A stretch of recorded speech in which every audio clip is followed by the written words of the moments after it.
And in the last couple of weeks, we've been discussing all things elections, and that's what we're going to continue with today. The president's support has continued to swell. Just before our arrival in here, there was another candidate, a legislative candidate, a contestant in the last elections, who just pledged his support. You tune into the radio station nowadays. This one group or the other will be pledging their support to the re-election bid of His Excellency.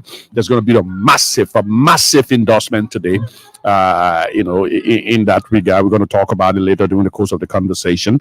But during the course of the week, former President Ellen Johnson Sirleaf celebrated her 85th birthday. Wow, that is God's blessings and grace, to reach 85 year old and still healthy. So His Excellency the President, George M. Weah, her successor, visited her, and both of them share so much pleasantries, including along with her family.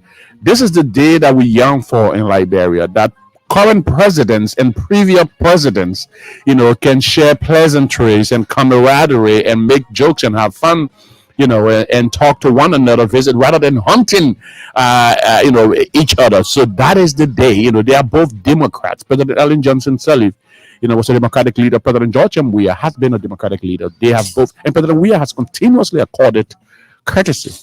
Like President Sirleaf would say, President Weah accords her courtesy almost all of the time she meets him or they meet. And so that continued on her birthday during the course of the weekend. Also during the week, a group of women leaders from various sectors of society, in fact, hundreds of women stakeholders in and around the country converge at the ministerial complex, essentially saying, well, it's about time that we have, a woman, we continue the representation of a woman in the highest seat. There's only one candidate, one ticket that is with a woman on it, and that's a ticket of the Coalition for Democratic Change. That's the only ticket that has a woman on it during this runoff election. So, the women leaders have galvanized around her, and, we're going to be talking about that during the course of our conversation. During the course of the week, the ALP also declared their support. We'll talk about the ALP support. One of its staunchest stalwarts, in person of Henry Costa, was in the studio here last evening. He's quite an effective communicator, which you gave him that, and he woo, a lot of different support for the president on yesterday, but was also quite revealing about some of the things that he knows personally about the president's contender. That he was up and close with the standard bearer of the former ruling party, Ambassador Joseph Boakai. We'll also be talking about what happened on yesterday. ARCOP was divided in its support. ARCOP was funded by Professor Alhaji G.V. Kroma in the aftermath of the Civil War, and that group has been a representation of Liberia's Islamic community somewhat, although, the party will claim broad-based representation or what have you, but it predominantly consists of, people from the Islamic group. But the political leader or the godfather of ARCO, Professor Alhaji G.V. Kroma, who passed some years back, was a staunch ally or a friend of His Excellency the President, to the extent that the President named a stadium in his honor. And so supporters of Professor Kroma came on yesterday, but also members of ARCO currently came on yesterday, including led by the vice tender bearer, to endorse His Excellency the President. So those are the things we're going to be talking about. Quite a number of things to talk about. Nukwe and former Minister of State in the Senator elect now. Yeah, can you imagine? McGill, they've collaborated. They said, well, we've got to deliver Margibi. We're the two major stakeholders of Margibi. Margibi is the fifth largest county, as far as the fourth or the fifth largest county, as far as the fifth largest county, as far as the population of voters concerned. So yeah, quite a number of things to talk about this morning. My name is Boakai M. Fofana. I am the Deputy Minister for Technical Services at the Ministry of Information, Culture Affairs and Tourism. I'm here this morning sorry, along with my usual, guest, Daniel Nukes Thomas. Daniel is the Assistant Minister for Information Services at the Ministry of Information, Culture Affairs and Tourism. Daniel, good morning. Good morning, Boakai. Good morning to Minister Juras. I know we introduce that who's joining us today. I know you want to introduce him. Just before I get to him, I just wanted to give an important fact for our audience too. So you mentioned Madam Salif and her 85th birthday. We're gonna get to that. I just want to give a fact. Okay. It's just a fact that I wanted Liberians to know. So Madam Salif and President George, we are at the two most significant Liberians in the country that has placed our country on the international map. Why? George Weah is the first and only African, a soccer player that has won the world best. Plus, the only so far celebrated African president in the world, in Africa. And then Madam Salif is the first female president in the world that in Africa. So these two people are significant factors that our country, and owing to the fact that she's still around with us, I think it's a big recognition, and the president, also recognizing that it's something important we can talk about. So I just wanted to highlight that. But it's good being back here this morning. It's important. Well, it's nice to have you. Let's introduce, our particular, panelists of honor this morning, if you will. The Assistant Minister at the Ministry of Information for Administration, Jura Sana, who's a major stakeholder, by the way, in the Islamic community. You got to give it to Jura for that. And a major stakeholder within government from the Islamic community, Jura Sana. Jura, good morning. Good morning. Assalamu alaikum. Wa alaikum salam rahmatullahi wa barakatuh. I'm very happy this morning to be here. This is my second appearance in the studio to participate in the all-important program. And we have come here today with important messages for our community and Liberian people at large. And while we are here, we'll do our best to say those things they don't know or they may have known, but they want to ignore them. To have them reminded as we go to the all-important election on the 14th of November 2023. I'm happy to be here again. Thank you ever so much. Yeah, so that's the voice of Jura. We're going to get to that part of things that he's talking about. But we'll chat about some of the topics this morning. And Jura is going to weigh in on all of the different conversation that we'll be having. In addition to what he makes of the endorsement of ARCO. But we'll be getting to that. You're listening to Micat Hour.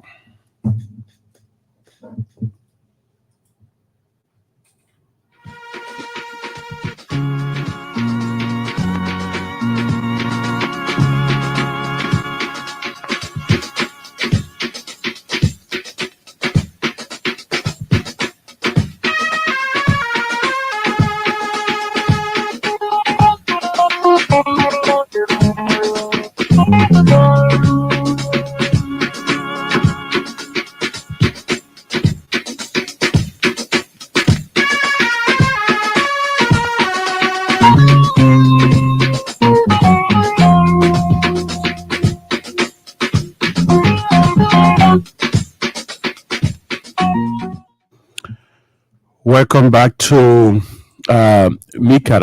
I'd like to begin firstly with the celebration of the 85th birthday of Her Excellency, the former President of the Republic of Liberia, Madam Ellen Johnson Sirleaf. Like her or hate her, you can't deny the fact that she broke a lot of glass ceilings. Firstly, she during her youth days was one of the young female assistant ministers, who was daring in her approach. She courageously stood up to dictators and some of the most powerful leaders that Liberia has had, including beginning with Talbot when she was appointed in his government as an assistant minister, and then eventually became minister of finance, but then she was courageous enough to still speak up against the administration that she was in. She got she fell off with that government, was arrested during the administration of Samuel Doe, and then eventually went on to become president of Liberia. So that's in a nutshell. She served for 2 terms. 12 years. She peacefully turned over power. That's one of the landmark features of her administration. Also, of her time on the scene, peacefully turned over power to His Excellency President Weah. Now she lives so peacefully, occasionally, some of the times making some comments about the politics of things, or get accused some of the times of siding with one politician or the other. But President Weah, she's consistently said, has treated her with such deference and courtesy all of the time they met. Whenever President Sirleaf is interviewed, she asks about her relationship with President Weah. She said, "Oh no, he treats me with a lot of courtesy," and we saw that on display during her birthday, during the course of the weekend, on her 85th birthday, when the president drove in. By the way, I didn't know that Robert Sirleaf were in town. So I saw the video. Until I saw that video. So when I saw the video, when the president, by the way, has been driving himself around lately. I think maybe people. There are a lot of things about that. Firstly, is how regular he sees himself, like a regular, Liberian, but also it's also testament to the level of humility, because I'm sure some of the times the EPS officer could be a little bit worried. The president got me. Yeah. But he drove into President Sirleaf's we saw the images of him coming out of his vehicle, to the amazement of the former president's son, Robert Sirleaf, who said, "Oh, jokingly, Mr. President, I want to see your driver's lesson." What do you guys make of that? Yeah, you talked about the humility of the president, and this is something that this is not the first of its kind with regards to the president, in terms of bringing himself to the level where people would tend to wonder if he's actually the president. And also, you got to understand that President Weah is a cultured, disciplined person who came up, in a family where recognizing elders and even the role they play in his life is something that he's not forgotten. So going to President Sirleaf's, former President Sirleaf's place, he didn't have to show in all his essence that he's the president of Liberia. All he had to do was to be able to present himself, you understand, as that president, that young man who has always listened to the pieces of advice of other people and all of that. So indeed, you could see the aura when the president got down from the vehicle. The people, and then the different showcasing of activities that happened at Madam Sirleaf's place that day. And you could see the smile on Madam Sirleaf's face. Yeah. The sign of relief, because every outgoing president, especially one that has maintained peace and security in the country, will obviously be worried, as to whether that is going to continue. But she had no cause. Many other presidents would gladly live outside of Liberia, outside of the very country that they have retired from. But you see, Madam Sirleaf, is still here consistently. She's, making her own strides in our democracy. This speaks to the fact that the country as a whole, under the leadership of President George Weah, is continuously peaceful. And then Daniel, let me ask you, what do you make of there are some pundits who were looking at the body language of the two leaders and the other visitations that former President Sirleaf had. What do you make? Some people think that she seemed to have more openness and cordial and pleasant interaction with President Weah than she did with her former vice president. It is obvious, because there's a difference between gratitude and ingratitude. And for folks like Madam Sirleaf, these are people who do not pretend the way they feel or express themselves of what is happening. You just said it earlier on that she, despite the role she played in the Thomas administration with the old order at the point in time, she was still capable of expressing herself at that level. So she created a vice president who she assumed would have been one of the closest person by her side. Along the 12 years, things happened and it became sour.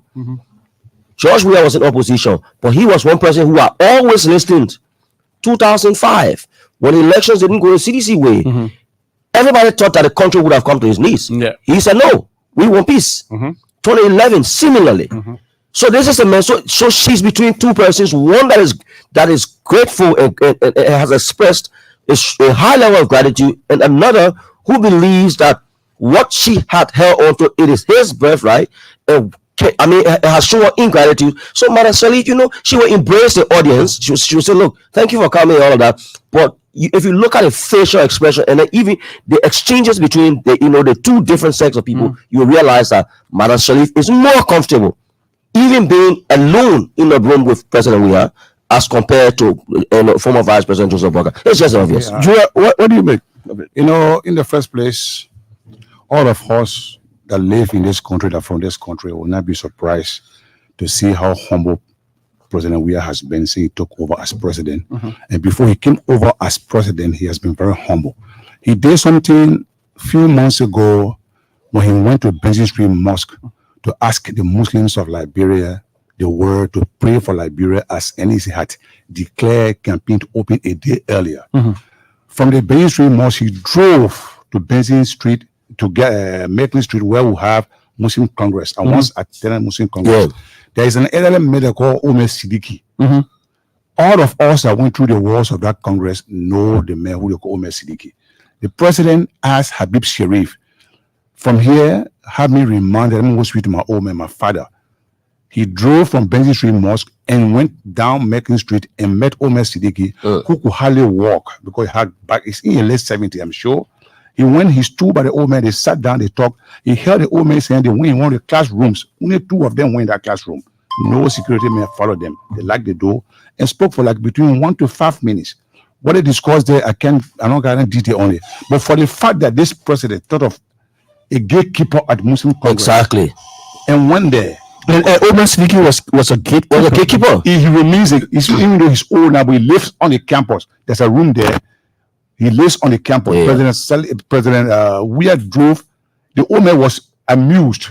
You could see tears set in your eyes. I was there myself. That the president of Liberia, who was once a student, while he was telling, say, this Omer Siddiqui, their son here.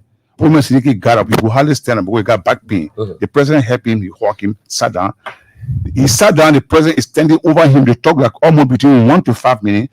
Then the president took him in one of the classrooms. Only 2 of them were there. Wow. So when they came out, we saw a smile in the face of Omer Siddiqui. This is how humble. Papa go ahead. Yeah, that one between the 2. His son and father. Why the president did not allow anybody to see what was happening. Yeah. The son and father discussion. Anything can happen behind the curtain. So they show to us who are products of that school that this man, despite he's very busy, the president of the Republic of Liberia, who was catered to more than 5 million human beings, yes, he thought of a man who was a gatekeeper. He's not retired, but lives on the campus and want to show his hand. Those of us who are from that background, Muslim background, feel that this man is a father of the Republic for true. So if the president can get up in the morning and drove to go to Madam Salif's house and tell her, "Man, happy birthday, you are 85 years today." Just imagine an elderly woman of 85. She still remembers things.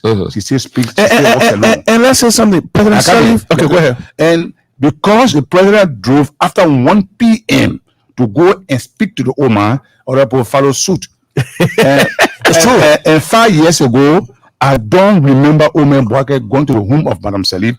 Despite she's older than him by age, she's her boss until he can become president. Which she's his boss. Now, she remains her boss. But because President Weah went there, they want to reciprocate their kindness. But I know within myself, the old man knows who went there sincerely and who did not go there sincerely. So President Salif's humbleness is not an issue for me. President Weah humble. I'm sorry. President Salif's humbleness. Even we at the level of assistant minister, when they met CISO in the cabinet, he see on the public. If he does not shake your hand, he will recognize you by giving you a knock sound. Yeah. Meaning that he does that all the time. He does that all the time. So he's somebody who's humble. And because of this thing, he's leading Liberia with peace, he's leading Liberia with progress. And as God may have it, those who are humble are the ones God can stand by. So we are proud to be in this team. And President Weah is a man who has come to make a change. But we'll go down the line and speak more of it. Sorry, before I just wanted to provide one historical note. So I like the part that you brought in after President Weah went to visit Madam Salif, and then Waka followed same shoot. Guess what? It was on her same birthday several years ago that he expelled her from the Unity Party. And they insulted her. 2017. 2017. Remove her from the party. Yes. So it was, there's been some, a lot of folks who observe Liberian politics have said a lot has changed about the Unity Party under former Vice President Joseph Boakai compared to the Unity Party under Ellen Johnson Sirleaf. The Unity Party under Ellen Johnson Sirleaf consisted mostly of, erudite men and women who were, of a certain stature in society and all of that. So it was a more composed political party. But a group of folks under they want to honor President Ellen Johnson Sirleaf were very erudite and composed. They want to honor former Vice President Joseph Boakai. They seem it's a band of intolerant group of people. Desperados. Who will insult? They will not hesitate to insult anybody. Yep. As long as they see that you are, you go against their political leader or their political interest. We're beginning to see that even today. By the way, go on Facebook right now. You will see the kind of insult that coming at the CPP. Yep.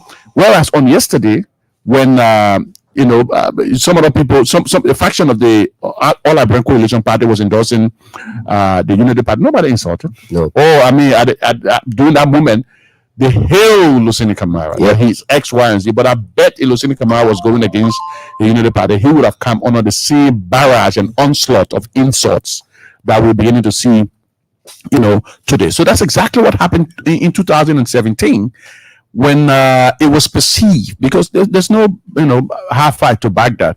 When it was perceived that, that former President Ellen Johnson said it wasn't in their interest. Oh, they used her birthday to all days to rain insults on the states of all days. This former president, a stateswoman, they rain all kinds of different insults, and even to the extent initially, those were, so that was the clearest indication of how former Vice President Boakai feels about his former boss.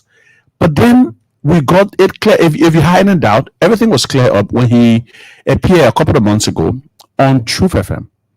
And even mimicking President Sirleaf, mocking her, saying, "Oh, we have a vibe," because he sort of puts himself, gives himself the historical position or reference of being the one who was always there to advise, whereas his boss was not taking his advice. So basically, he was saying, "Oh, I advised her that the young people would need to have to take care of them," and she was there again. Oh, this, sort of. He was denigrating her, but also mocking the way she responds and all of that. So suddenly, for him to be appearing at her house following, the visit of a man who's always visited President Ellen Johnson Sirleaf, by the way, President we has always accorded former President Sirleaf deference. President Sirleaf has consistently said that. But I think it is something that is inherent in President Weah's, nature.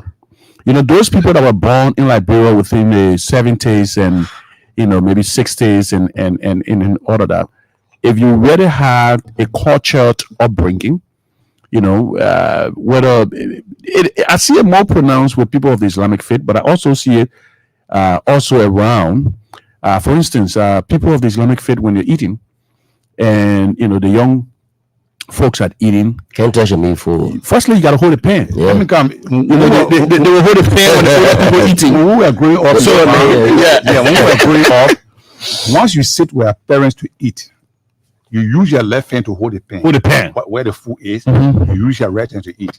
The piece of meat, be it chicken, be it meat, or be it fish, is in the middle. You dare not to touch it until they can break it and give you peace. So what that means? It did not mean they hated us. It happened to you. They wanted to put discipline in us when you're eating with your parents. Consider them as an elder as always. Consider as elder. Let them tell you what to do. And because of this, we grew up with these are the things that were embedded in us. Today we know who are the old people. Yeah. When we're shaking their hands, we use our two hands to do it. Yeah. It makes that person to feel that yes, this child was brought up by his parent or our parent, and this child is respectful. So if we do that in the society become peaceful and responsible. But if you allow children to insult an elderly woman, Madam Sirleaf was almost 80 years, 2017. When she came under insults. And he unleashed on her birthday. All of Liberia, this power of politics on your birthday, Boakai and I campaign in two different political parties. Yeah, but we Boakai post. Boakai a place called to me happy birthday. Yes. It's my birth. Yes. But it was a day Women Pay when I read almost 10 pages insulting her. Calling her names. A woman who served as president. And she still had 3 more months Yeah. to be president. Yeah. She stayed in office for 3 more months, but yet they expel her that day. Then you coming back after 6 years because you want her to support you. You drove for her house and say she's my boss. Well, let her. You carry a part of flour. What does that mean? It's too hypocritical, to be frank. Boakai, we've always said this, and we continue to say it.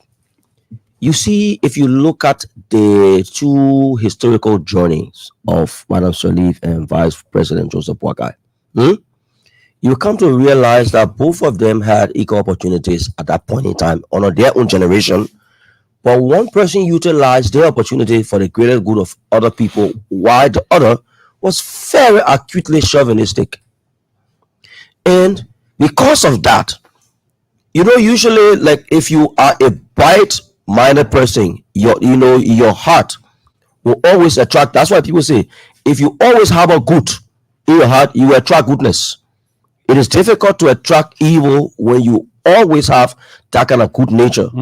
So look around the former vice president today. See the people that are around him today. These are people that have expressed ingratitude to people who even made them.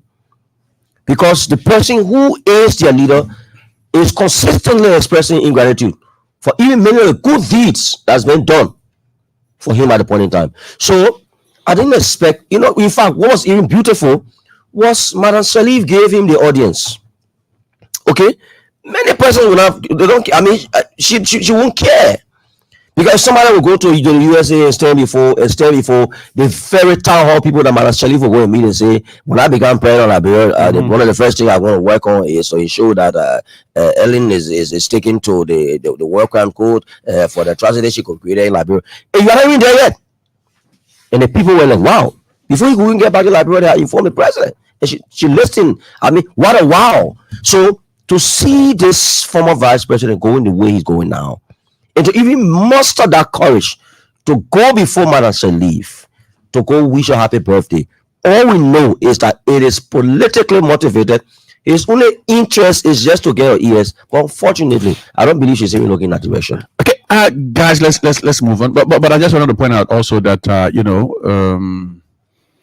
in addition to the fact that President Sirleaf had talked about the president level of humility, her surrogates have also talked about that. One person who's been a staunch advocate for President Ellen Johnson Sirleaf, but has not been so passionate about President Weah's presidency, but was bold enough to admit the level of humility and respect that President Weah accords President Sirleaf is Madina Wise. Yep. She was on one of the radio stations recently, I think it was Prime FM, when she did say that even before President Weah went to contest, for the second term, he went and basically accorded his predecessor the deference and respect, and told her, say, I just came to officially inform you that I'll be running again. He said that was a deference that she was surprised at. Yep. That he would accord his predecessor that respect. This man is president. He doesn't need President Sirleaf, but he goes and accord because he's an elderly woman and a stateswoman and all of that. So it just shows you the level. Whereas according to her, Joe Boakai never said anything to President Sirleaf. Yes, but in fact, you were on Truth FM and criticizing the woman who brought him to prominence, but then had the audacity to go to the United Methodist Church, during the president's birthday, to talk about that the woman brought him to prominence. But you didn't know that a couple of months ago when you sat on Truth FM and denigrated her. Yeah. Anyway, let's move on to ACOP's endorsement, because I'm sure Dura wants to talk about that. Okay. Thanks so much. But you let me introduce the thing. So Go ahead. So ACOP is the brainchild of the Professor Alhaji J.V. Kurma.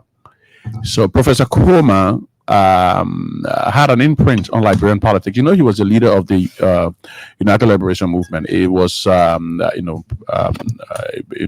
depending on which side of the divide you call it, it was a rebel group. Yeah. His folks will call it a resistance movement. Following that group, following the signing of the peace accord, they funded ACOP, the All Liberian Coalition Party, and so it predominantly consists of the folks that are part of Ulimbo. And then they move on, contested 1997 elections. I think he came third to Charles Taylor and President Sirleaf. He was third. Ever since that time, he had a stature as the leader of the Islamic community and the Mandingo community in Liberia. And so when he became sick, I think Mariam Fofana headed ACOP briefly, who, by the way, supposed President Weah now. Lucini Camara came in quite late. Lately, I think when ACO started their grassroots activities looking to mobilize and all of that. It was Ansu Dole, Silla, Ali Silla, and the rest of the folks who were like, trying to revive Aqua. They were looking for some sort of a face, and then they went and picked Lucini Camara. I know. I think I don't know his age, but I would suspect he is probably in his 70s and what have you. But yesterday, there was a split for the first time. That group, ACOP, and the constituents they represent usually speak with a united voice. They're usually in unison when they deal with a particular issue. In the case of prior to yesterday's announcement, there were a lot of talks about giving the fact President Weah's affinity to the Islamic community and the way he's helped firstly send a lot of Muslims to Mecca, giving Islamic students the ability to go stay home during holidays, the ability to wear their hijabs. You just heard Jura talk about the fact that this man went to a Muslim Congress, one of the few Islamic schools in Liberia, and went to go and meet the gatekeeper who's been there for years and had a one-on-one talk. The president of Liberia went to go meet the gatekeeper. He's gone to the mosques and all that. So with many people, it was a foregone conclusion that the Islamic community, through their political party, would have endorsed President Weah. It was unfortunate that Joseph Boakai's contemporary, Joseph Boakai in his 70, apparently Lucini Kamara also in his 70. Both of them represent the past, not the future of Liberia. They are relics of the past, and so he went, following through. Apparently, already had long-standing, because we're beginning to get some information that these people have long-standing grievances against President Weah, and that they would probably have been influenced by some other folks. We're going to get to the name later after we get to Jura. But then he went and endorsed the candidacy of Joseph Boakai. That didn't go down well with the young people within the party. The young people within the party, the youth wing, rejected that vehemently. The women wing rejected that vehemently. The vice tender bearer, in fact, was so vehement in his rejection that he went on and declared his support for President Weah. Plus, there was simultaneous endorsement of President Weah with by members of the All Liberian Coalition Party. But I'd like to hear the perspective of Jura Sano. Jura is a major stakeholder within the community there. Thank you ever so much. ACO was formed in 1995. The founding chairman of ACO was Charles Bayuyowe, a Pele Basa man from Magibi. I'm sure he's dead. So let me make something clear here. ACO does not represent Islam nor the Madingos of Liberia. Okay. ACO is a political party. So the decision they did yesterday, it is your right to go east or west in a political contestation. But what I want to say here on this public radio, the Muslims of Liberia, the Madingos of Liberia, who are citizens and are registered voters, are now moved in their totality by what happened yesterday. I live in Jacobtown, the hub of Madingo community in Mosoro County. I've been there since 1996. 2006. Okay. Few years back, it was a taboo for someone to stand in the midst of Madingo to discuss about CDC. Yeah, I want to know why is that? I know you said that before. We'll come to that. Okay. It was a taboo to discuss about CDC positively. They will see you as an outcast. But today, as I speak to you, I have divided several thousands of party paraphernalia, lappers, t-shirts, caps, to Madingos, the men and women. They have come to my house. We got sales in our community.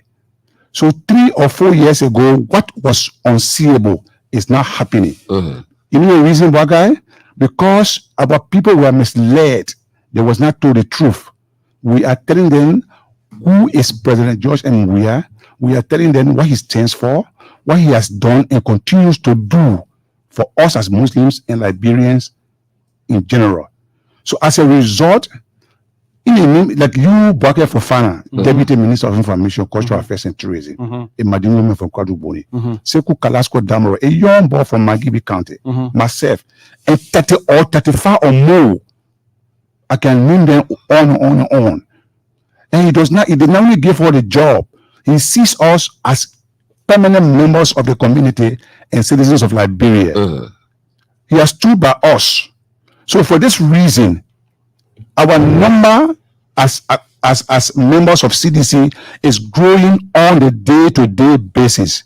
For the past 10 days or more of our community members, you are a witness to that. You have attended 2 programs last week, but one to New Georgia District 13 and one to Amagashi in District 2. You saw the turnout.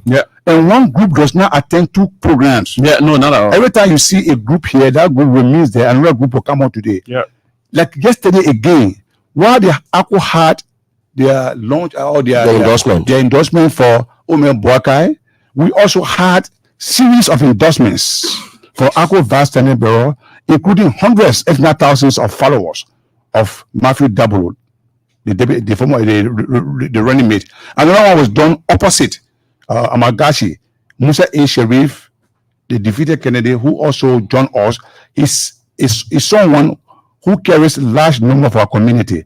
He's a young man who's a leader, who people listen to, who has stood the test of time. So I can tell you that endorsement yesterday is not a carte blanche that every one of us will follow suit. No, it is a right to go to Omer Boakai, but our number as citizens for our community, be it Muslims, be it Madingo, is growing on a day-to-day activity. In the last 11 days, you will see more and more endorsements for President Weah, simply because our people are getting to know the reality of the day. It was lied upon. This man has. Let me read a text message that somebody from the Islamic community. This man has stood by us day and night. He has done something that no Liberian person ever done. They were afraid of backlashes. He did not want to go to enter the mosque. He worship with us because he sees us as part and parcels of the republic. So he must give all our share of the republic when it comes to honoring our religion, our community. So because of this, our message is resonating, and I can tell you on the 14th of November, the District 2 number will change massively in our favor because the truth is coming out. You can go ahead with your text. And Daniel, just before you come in, this is a major stakeholder in the Islamic community, but I'm not going to call his name. I mean, he just sent a text. He was there with the formation of ACOP. He said, these are the facts, and they are, undisputable. One, the founder of ACOP, the late Alhaji G.V. Kuma, always supported the CDC when he was alive. 2005, 2011, and 2017. He said he would never support any candidate from the Unity Party. 2, he told his people that the Unity Party didn't like his people. 3, that's his view. But let's read it. 3, he was talking about yesterday's endorsement divided ACOP with majority of the voters moving to Weah.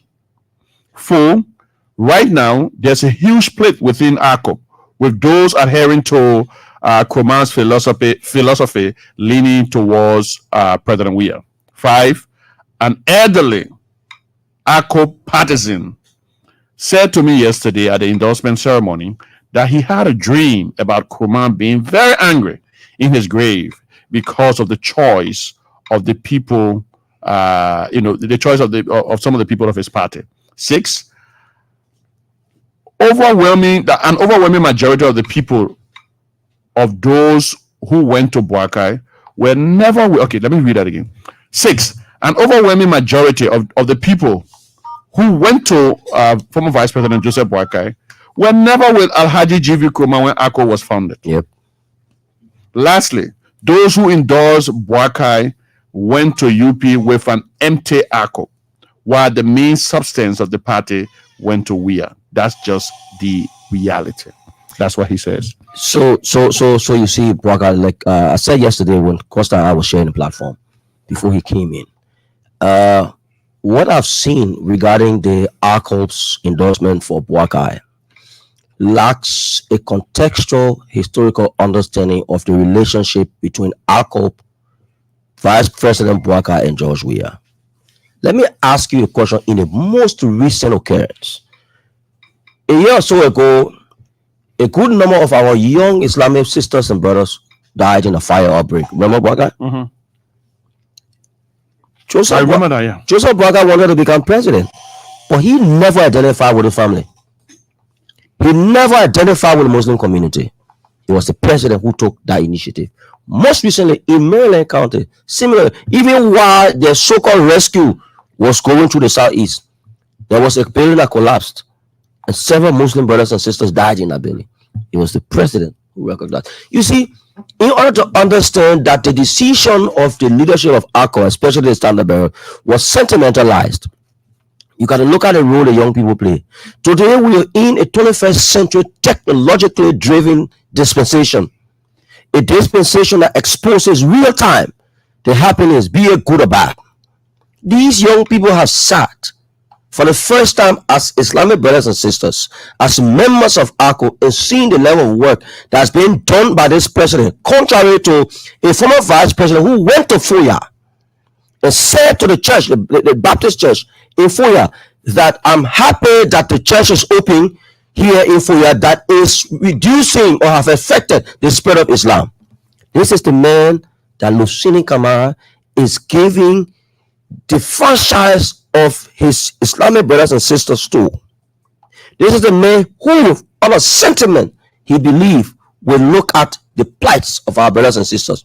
A man who deviously yesterday stated, which of course is a very malicious statement for former vice president to make, that when he is elected president of Liberia, the Islam brothers and sisters and the Christian brothers and sisters will play in harmony in the children. Is that not a grievous statement to make? So what is happening now? Aren't they playing harmony? I grew up in Liberia having my best friends as Madingos for a start. You hear? Besides, I live in the environment where my best friends, even up to present, we have all grown, we are men and women. The guy who got NVDI, we lived together, grew up on 16th Street. His family were down on 19th Street, 18th Street there. And you come to us and tell us that when you elected president, before our children will play with Islamic birth. Look, the first thing is there's no division. That is the first thing. And that is the mistake he made yesterday. There is no division. And President, we have even broadened the union to the extent that for the first time in the history of our country, you found an Islamic advisor to the president. How many presidents talk about that? This is a historical feat that this president has proved. You know, when you are limited with the issues of leadership around you, it is unfortunate that the people that will be listening to you will only be listening to you in error. Because I expected, like I said last night, and I repeat, I expected former Vice President Bouaka to be a progenitor of great Liberian history. But unfortunately, he is treading in a wrong path. Divisive, very ungrateful, and desperate. To the extent that he's saying things that he should not be saying. How can you say, why we have the audacity to say that we'll honor your leadership when you're elected? The Islamic children and the Christian children will play together as one. Aren't they playing now?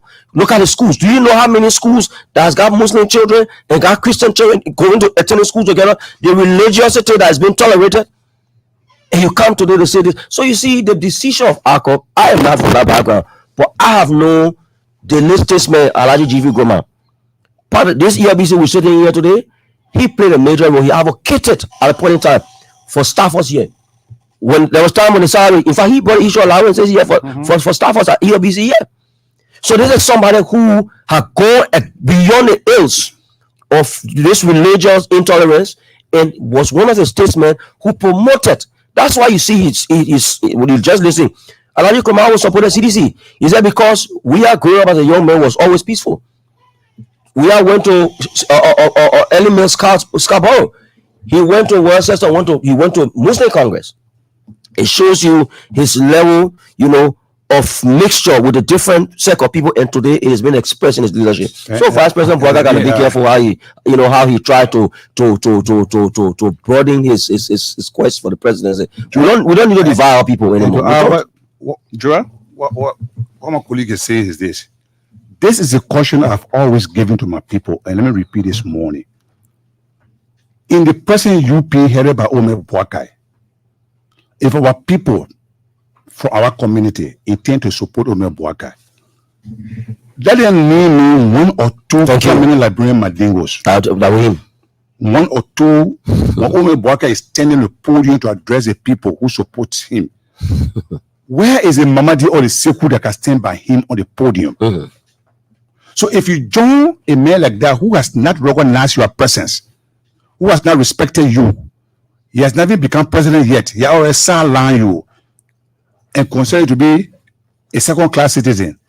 In present UP, there is no prominent Muslim that I know that is a decision maker that can attend an executive meeting. Let alone Madingo man. Look at the cabinet. So you go there, you join such a man.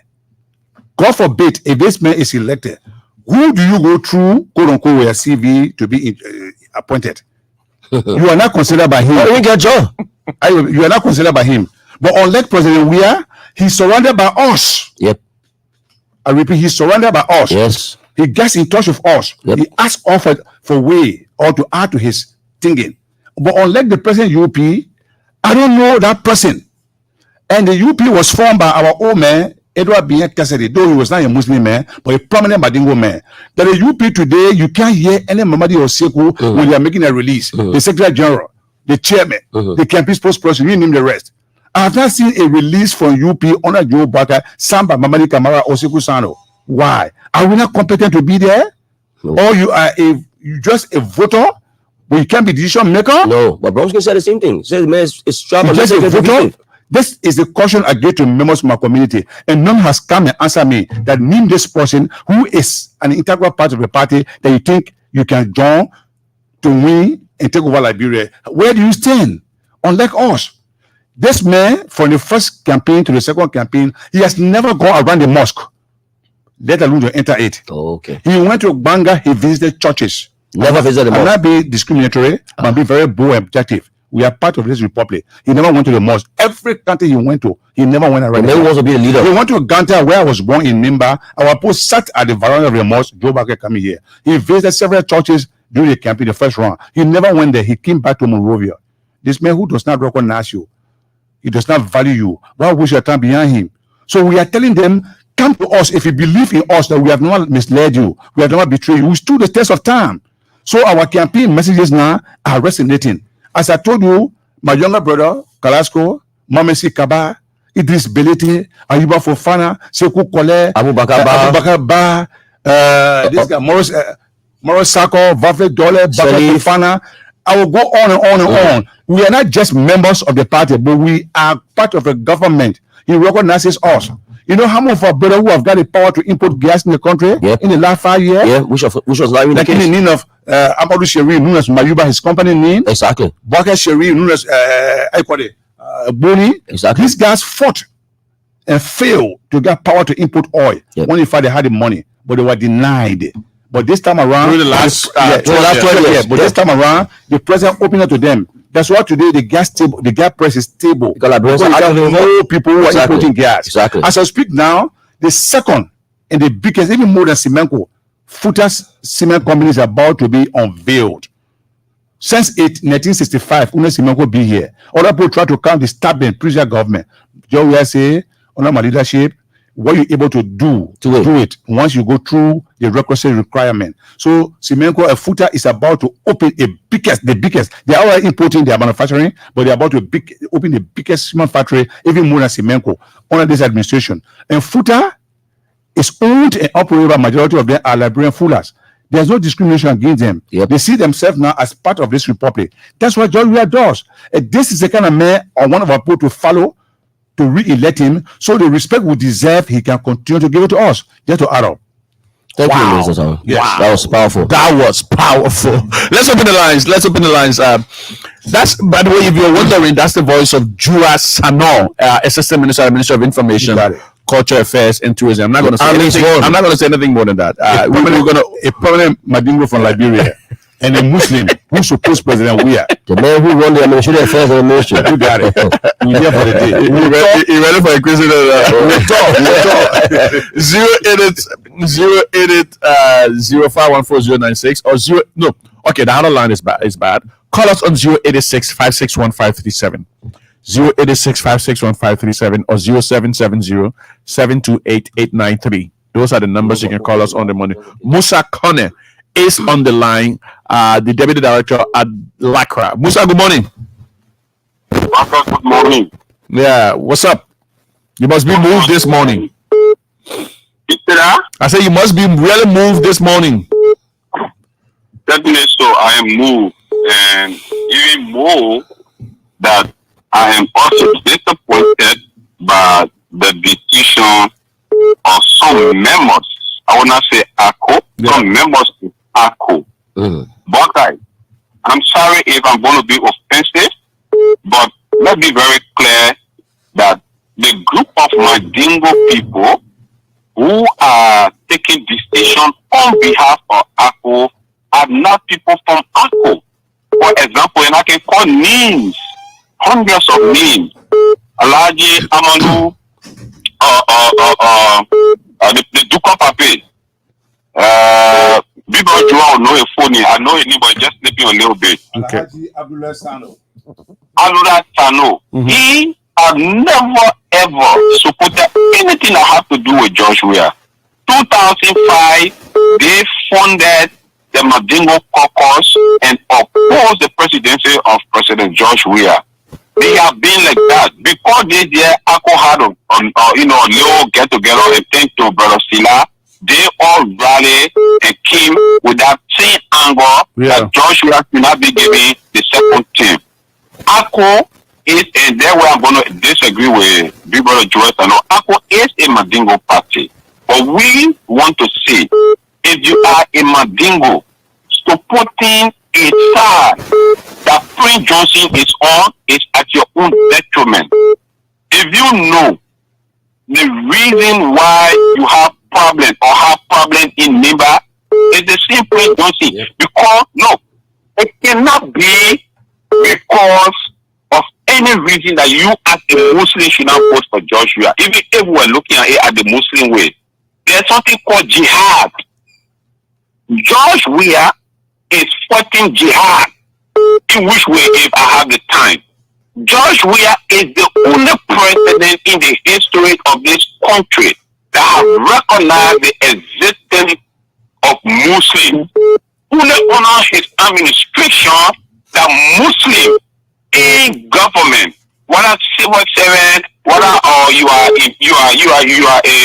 how you call it, appointee, are given the opportunity for a day off on the two major events of the Muslim calendar in Liberia. No president have done that. Honor his leadership is the only time that Muslims today are being given the opportunity to wear hijab, to go to school. What more do you want? So it must be something that we don't know, but it cannot be because George Weah have not recognized Muslim in this country. It cannot be because George Weah have not recognized Mandingo in this country. In my view and in my understanding, historically, George Weah is the only president with the highest appointed government official from the Mandingo community. What more do you want? Because we can understand. So I want to say this morning, Nika Kemele. George Weah Makaya, I will make Kemele Yalo. I'm a Kebajamana Mikolo. Mumwi governor Makono Bini, we are la George Weah governor Malo. As ya Katimi, Mumute Yenojuna. Mome de Mwantia. Ibete Kapone Eta for 1 billion Abe Maze.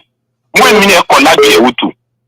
Ati se ke la flama kole because moi c'est long wese la moi te talabale ya hayi sungalo wati wese la asiamono e après ko ni je mi ka ke bare la ibe se kato luma ado beke e tala misi la wati be ama wo ke politique ya boloma e we kala wati be aluta akato yeromino awo chewo ye lo kele misi la awa ye lo kele me la deni yelo lo ate media.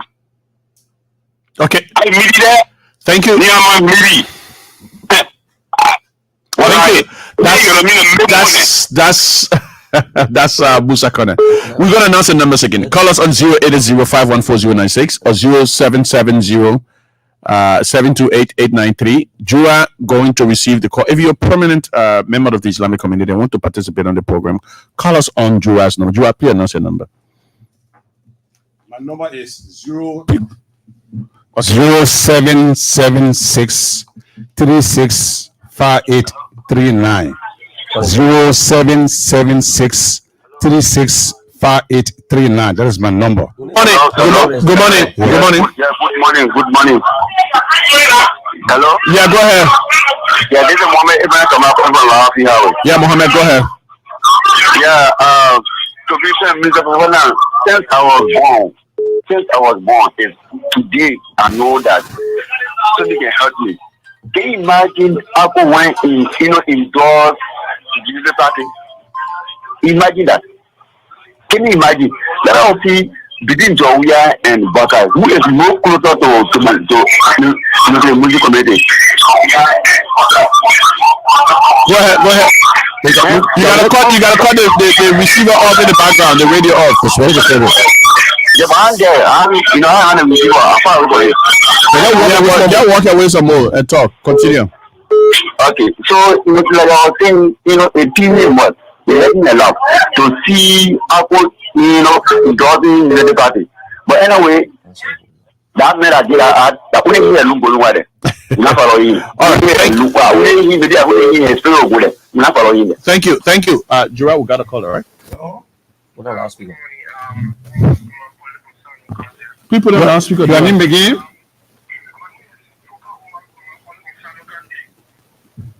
Umar Kromat calling from Sano County. What's your take?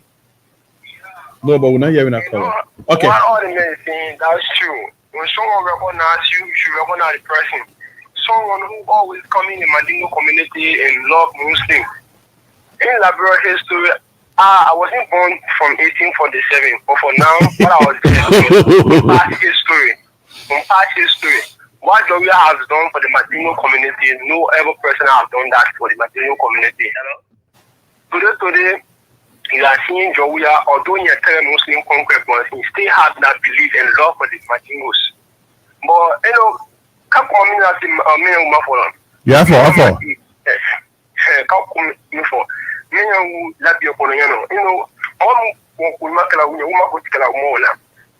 Didn't know any come up to say what I'm up with the mail, I'm up with the Slamawula, but let that Joya, I'm up with Slamawula, so let's okay, thank you. I'm now, I was supporting all your, I was supporting you people. While I have listened to today, I resign. Okay, thank you very much. Wow.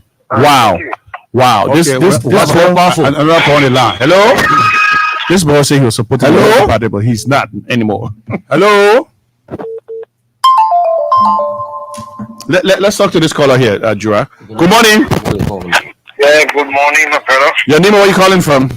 Emmanuel Christopher calling from the steering tower, bro. Yeah, Emmanuel, go ahead. 10 seconds. Yeah, my brother, we're not only discussing Mandingo, we are discussing Muslim Alash. Yes. Yeah, because listening to certain things from the former vice president, he take in low five, brother. You see, Liberia is for all Liberians, be a Muslim, be a whosoever. I totally agree. So if you're making such things, you're supposed to look behind you. The same people that you are criticizing are the same people we elect you to become president for all of them, not only for one party.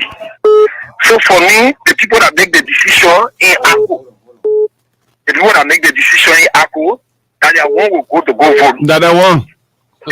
He's supporting a 75-year-old body, a 70-year-old body. All of them are old people.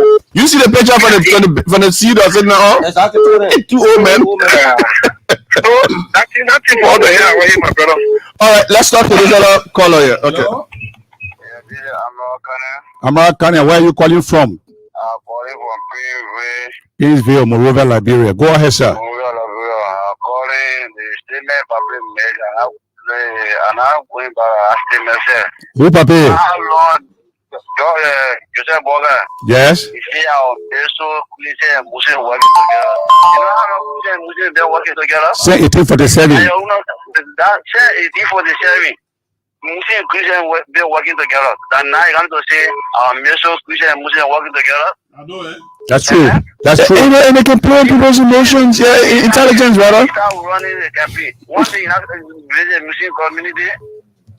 Okay, thank you ever so much for contribution. The person that love you, the person that love you, must chunky that person because of the person that love you. Being a person on Facebook, No. Vote for you to CDC, Georgia. Thank you very much. Your name again? All my chicken are voting for Georgia. Your name again? My name is Kane. Thank you, Mr. Kane. Thank you, man. Let's talk to this caller. Good morning. Good morning, Mr. Fofana. Yeah, your name, where are you calling from? Yeah, this is Peter Lane. I'm calling from Congo. Peter Peters. Peter Lynn Peters, go ahead. Yeah, let me say thanks to you all for the discussion this morning. You see, for me, for a few times, I've been following Liberian politics, and the president has been a very good relationship with the Muslim community. Like, he knows a lot of things that we can see sometimes going to the mosque and all that kind of thing. But the decision that was taken by Acosta there, it was, for my observation, it was influenced by a few officials of the past government. Yes. That is why you see, even the real ACO partisans, they were not in favor. So because those people from the past government that try to influence the ACO decision, these are the same people who want to come back to power again. So they feel like even the chairman, the ACO chairman, Asudore, most often when you go to studio, when you try to talk things, in favor of the government, the same other people will call and start insulting him, saying that the government gave me money and all kinds of things.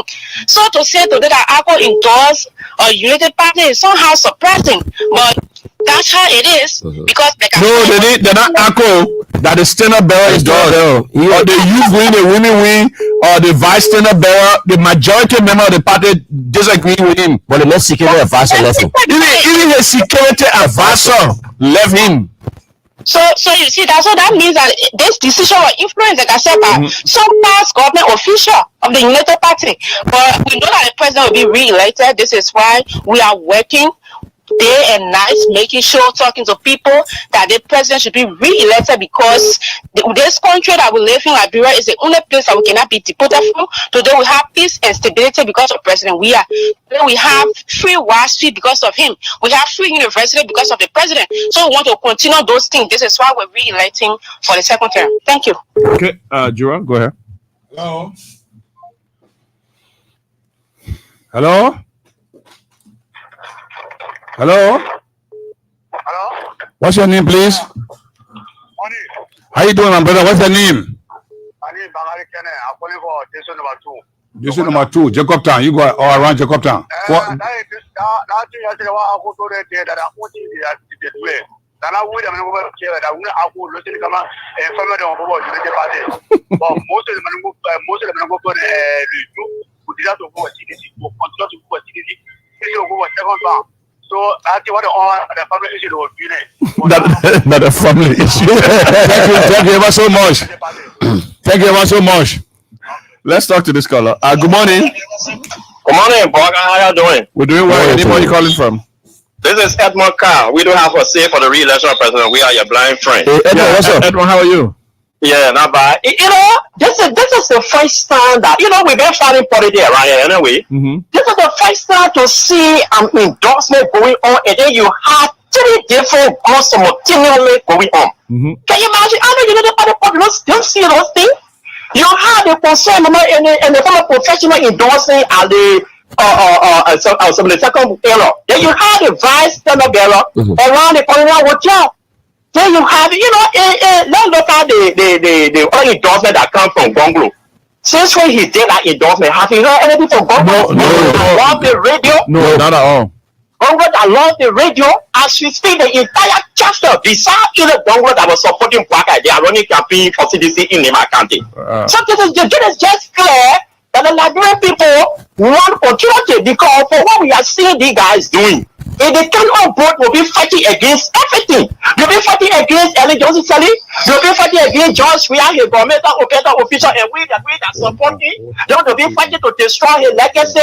They'll be fighting to move the country forward. Liberia will just be in the chaotic situation. But let me say today, for the sedition, we are sharing all those are supposed to see. Look, don't be say, oh, 20 people coming on board, so some of what we get to that. No.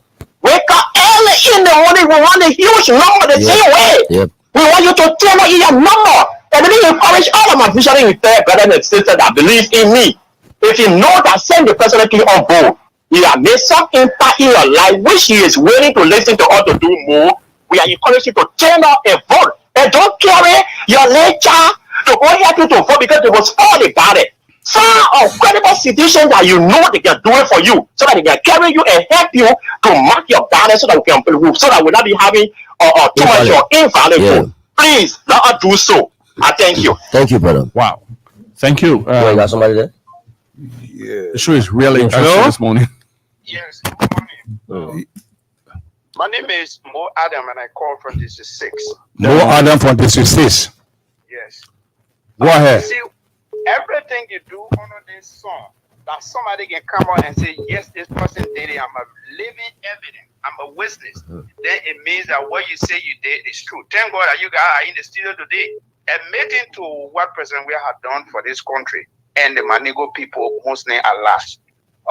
I want to say thank you, but I want also, after a year, you got to take it to the community, explain to the people, and tell them the reality. Thank you so much. Thank you, Adam. Let's talk to this caller here. Good morning. Yeah, good morning. How you doing? I'm doing well. Your name, where are you calling from? Yeah, this is Ali M. Kuma, aka Namorisa Kuma. Hold on. Ali, go ahead. Yeah, I mean, firstly, I appreciate your studio guests and all the co-hosts in the studio. Okay. Thank you. Okay. Let me just say I'm grateful that actually that we have one of the best presidents, which is President George Weah. The endorsement by ACO, for me, I don't see it as a problem because it was not done by the majority. It was done by some group of, by the Senate Bureau. But my vast majority of the Acopians have already joined CDC by endorsing CDC for President Weah re-election. Okay. Thank you. No. ACO is not a Madingo party. ACO is for all Liberian, which is all Liberian coalition party. ACO is not Madingo party. Okay. So I don't want for Port to keep conflicting thing. ACO is not Madingo party. ACO is for all Liberian.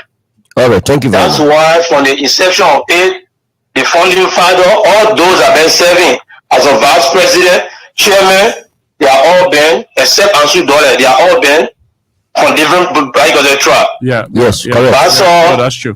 You're correct. Even So David Koti was the chairman. Okay, so if you look at it, it's not a Madingo party. Yeah. But just know that we're trying to preach too much of tribal politics into our daily politics these days.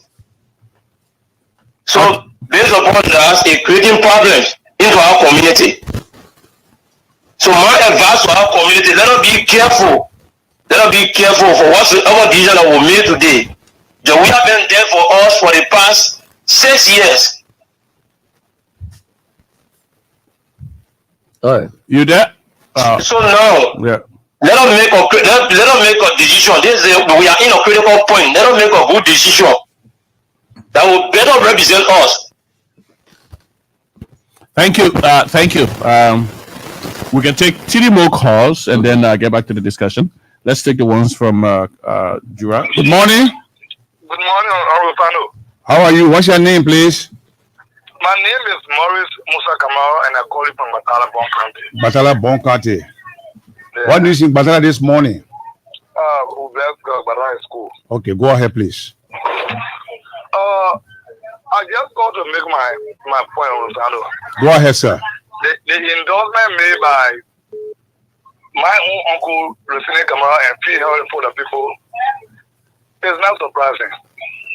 But most importantly, many of them have forgotten that ACO originated from the ideology that is Ulimo. We fought for a cause, Yeah. and as a result of that fighting, ACO came to being today. Many of those people that see for Nimba, local candidate for the Madam, are they forgetting so soon? Joel, your line. Have you forgotten? Okay. Few months ago in Micat, when bulldozer was really people building down or in the name of invasion. Have they forgotten so soon? Who stopped it? Was it not President Weah who stopped it? Of course. Let them go ahead. But victory is certain. Thank you ever so much, Mr. Kamara. Belete, good morning. Good morning. This is Amadou Belete, Espoir Madengo man.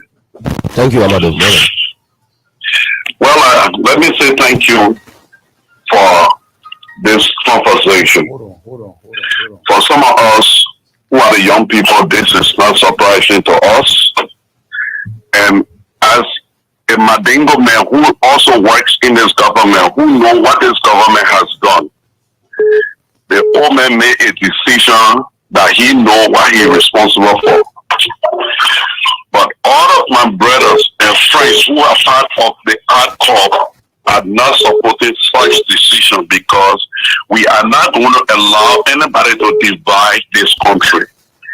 I am a Christian from a Muslim background. Me and my brothers and sisters have never had problem. Yeah. For Waka to come with his deception to say Christian and Muslim children to play together is a deceit. I went to hear what They've always played together. They've always played together. But that is what I'm saying. Yeah. Even in my family, Yeah. my brothers and sisters, some are Muslim, while some are Christian. I was never denied an opportunity. I was never compelled to do anything on the contrary because of my choice. Again, these are the people that brought this country to where it is, and it will not be allowed to go there.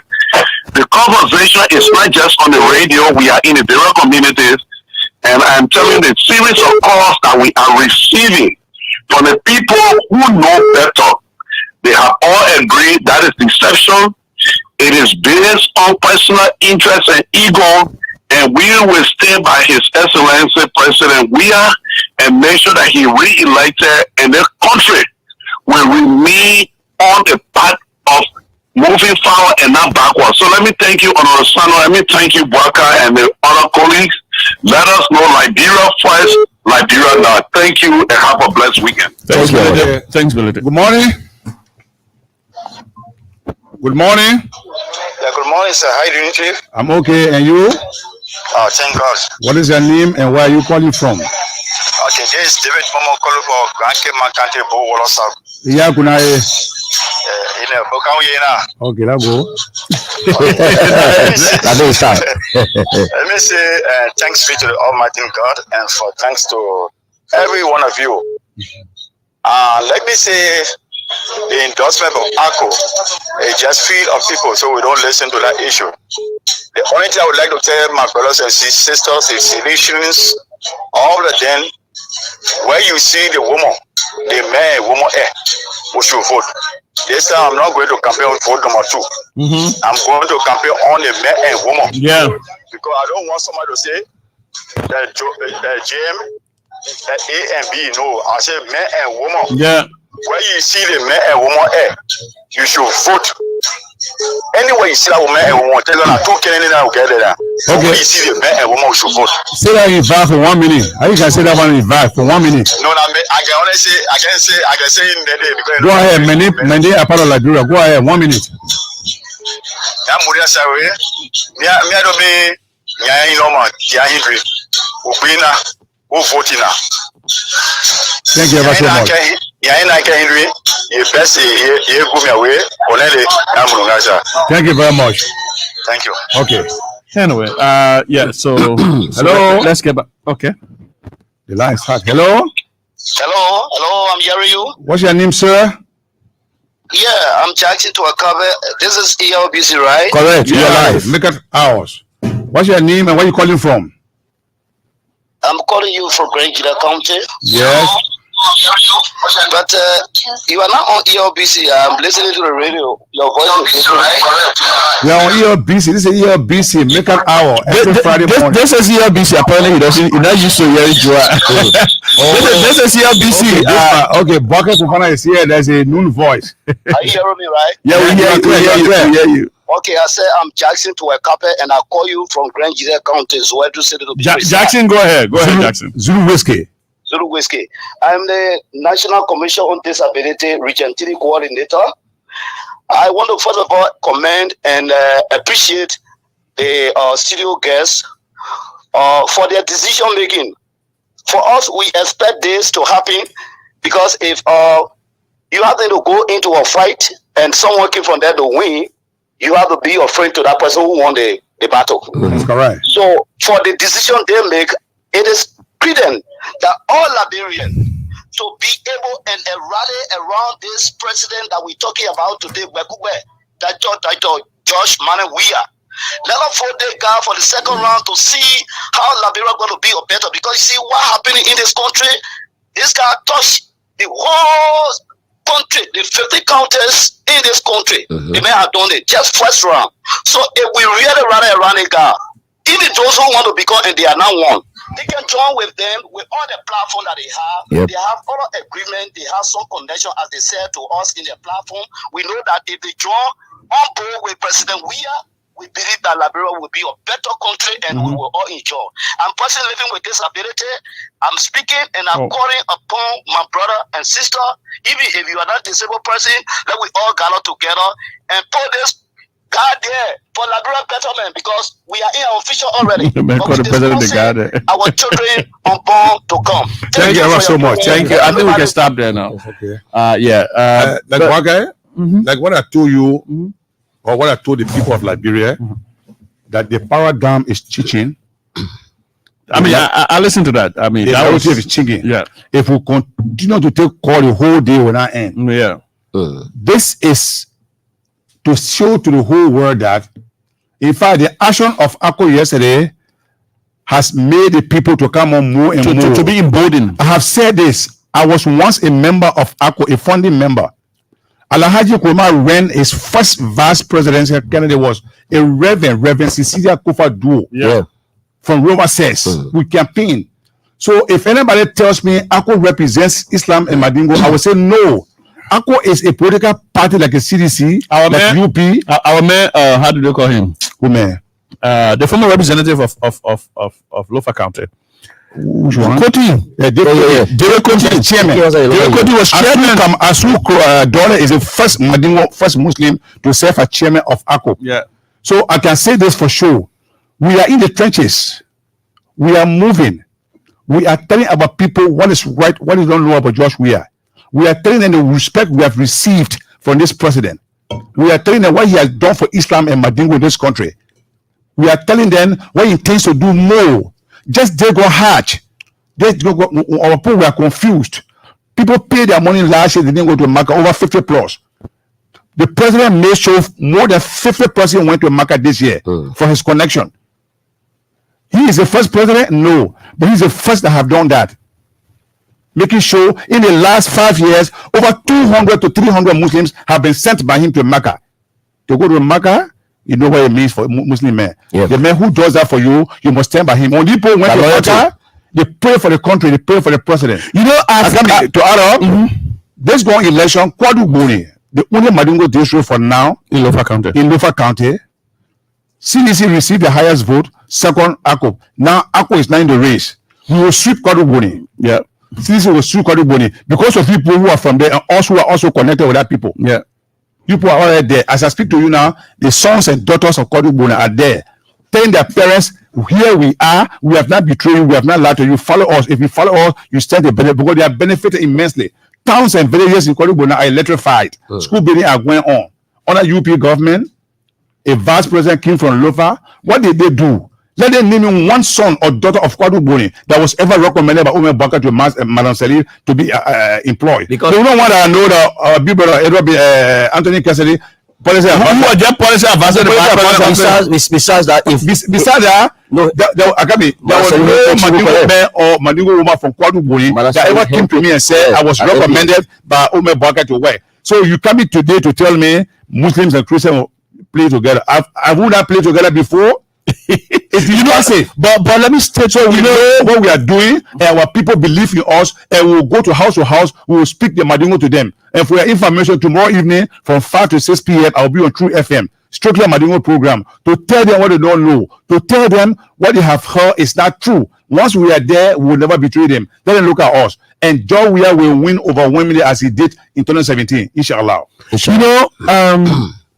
You know, it shows if just I didn't listen to him yesterday but if he had made that comment, He made it. it shows a complete lack of connection Correct. or a complete lack of touch with what is happening nationally, but also specifically what is happening in the Islamic community. Because for him to be talking about, I will make sure that the Muslim and Christians pray together. I mean, they've always been together. You know, it's like an extremely racist person, a racist white man in the States talking about maybe for the first time he went to the black community and say, I will make sure that the white people and the black white people play together. Because he probably doesn't know that they've been playing together, because he's been sitting on his high horse within the white community and he doesn't know what happens. Apparently, that's exactly the scenario of former Vice President Joseph Parker. He doesn't know what he lacked touch with what happened within the general population. Because I mean, there's a clip, whether it is legitimate or not, that's passing around on the internet about him making some denigrating comments about Islam and all of that. So he doesn't know these things that they happen. But there are a couple of facts that I stated yesterday. I just wanted to reiterate those facts. One of them is the fact that Joa just stated that President Weah is so popular within the Islamic community that he won a constituency that supposedly should belong to ACOP, the only Islamic district, only Madingo district in Lofa County, which is called Kwaduboni. That is the place that you would have thought that ACOP would have won and Losini Kamara would have won. But President Weah won the highest votes there during the first round of the elections. ACOP came second. Now the people are aware that ACOP is not in the race. So it's not about who they endorse. You remember what happened to Yombli Kanga? Yeah. When the people say, "Oh, I rescue mother," this and that, to the extent that she's not on the ticket, but the first year on the ticket, the one get like 3% can be on the ticket. That's what people say. No. We know who on the ticket. She's not there. That 2% can be That 2% can be 3. Unless you got So I don't care what people say. operation. Yeah. The second thing is the two major competitors of Kwaduboni, former Representative Mariam Fofana, and the one that wanted to be Representative Sekou Kole. Kwaduboni, by the way, represented about 18,000 votes. So those two people have joined forces. They've been bitter rivals. Yeah. They've joined forces and said, we'll re-elect His Excellency the President. I won't vote now. So that one vote now for that district. Yeah. Thirdly, the standard bearer of the National Democratic Party, National Development Party, Yeah. Musa Sharif, Yes. who by the way was on the Very station last powerful night. young man. He represents the future. He's a young, aspiring leader within the Islamic and Madingo community. He's not a 75 or 80-year-old. Yeah. For your information, he got more than 8,000 votes. Yeah, very relatively young, and who has strong FM. Strong FM is an influential voice on the Somalia Drive. It is the Beyond go-to. that, it covers 7 counties. Yeah, it is the go-to station for the rest of the country, but specifically Muslims. Yeah. They listen to that station quite a lot, and he and his network have endorsed the president. Fourth, that endorsement on yesterday, and maybe Joa may not want to go there, but I want to go there. That endorsement on yesterday were influenced. We're beginning to get information. Correct. It was influenced, that is, not where. It was influenced by a group of people who have had long-standing animosity for the president. Yeah. Group of old men, and we begin to hear that some of the issues were around what happened in the Supreme Court and X, Y, and Z and what have you. But by the way, the president, that decision was not taken by His Excellency the President. No. That decision was taken by the National Legislature. Supported by the Constitution. The person that can impinge a justice on the Supreme Court bench is the legislature. The legislature took that decision, but the president sought to fix it by appointing another Muslim and another Madingo Yusuf Kaba. So are they telling us that Cabinet Janet is more Muslim or more Madingo than Yusuf Kaba? Never. I mean, should the whole Islamic community suddenly become more aligned with Cabinet Janet just because a personal interest, he feels a personal interest at stake, and then abandon Yusuf Kaba? Never. Is that the point they're making? So these are just the issues, and then we hear some other people in the former ministers in government and all of those different things. It's just their personal issues. You know, some of them have political future. You know, maybe they see ACO as a threat. They want to make sure that it's divided. Yeah. Or some of them have political future. They see the CDC as a threat on President Weah. They want to make sure that it is totally annihilated and all of that. And what they're pushing is their personal interest under the guise of saying, "Oh, this is about the community." It's not about the community. It's not about the community. It's about them. It's about them, because if you're looking at the community, you will be looking at the person who identifies with you on a regular basis when you're in trouble. Not a person who identifies with you when you go into elections. You know, because there's only one other candidate that's identifying with you, not because he thinks, you know, your vote matters. He's never identified with you. How many times have you seen in your community? How many times has he? And he was vice president for 12 years. 12 years. So the endorsement by Lucini Camara, it just shows that he was endorsing his contemporary. When I say his contemporary, both of them are relatively the same age. Look at the images that emerged yesterday. Yeah. Two old men sitting in the sea. Do they represent the future of Liberia? The vast majority of young people, of Liberian people are young. The vast majority of them, by more than 60%. That's where Musa Sharif from. And that's where Musa ability, the more progressive, Islamic stakeholder in the Republic of Liberia. And to add up, than any other stakeholder. Yeah. Today by 12 o'clock, Musa and other members of the CPP will be formally endorsing the re-election of His Excellency Dr. George Mani. And that's going to change the dynamics. It is because I'm from Nimba, but I moved to Nimba primarily to make sure Musa is elected, and he was overwhelmingly elected with over 10,000 votes against 7 other candidates.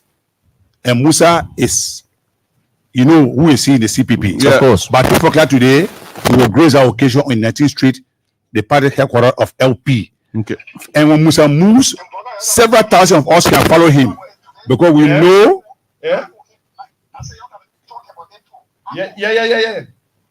And Musa Belete is someone who will respect, is someone who has stood the test of time. Musa Belete has paid the school fees of thousands of students from our community and Liberia at large. So when Musa speaks, we listen to him. No, in fact, I think Musa is. Well, go ahead. I want to comment, especially with regards to. We lead the grand crew, man. You give me small time. Okay. Speak proof for 1 minute.